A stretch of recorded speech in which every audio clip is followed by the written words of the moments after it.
කිතුල් පැලයක් තියෙනවා. කිතුල් පැල දෙකක් තියෙනවා.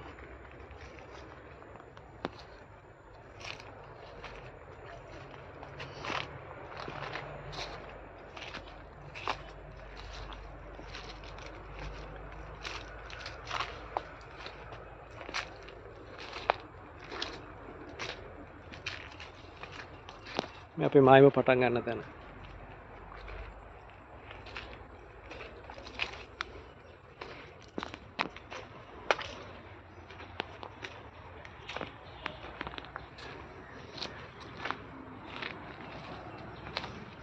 කොස් පැලක මායි මේ තියෙනවා පොල් පැල වගේ. ලස්සන දෙල් ගහක් තියෙනවා. දෙල් හොඳට පැහිච්ච දෙල් එක්ක.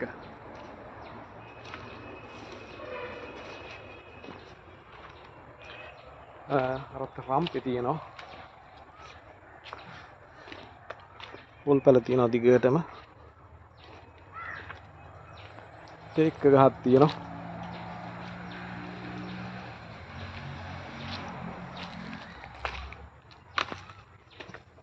සුද්ධ කරලා තියෙන අපි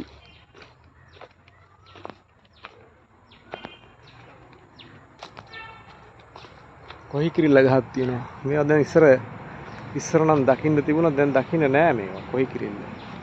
මේ තියෙන පොඩි ගෙඩි වගේ.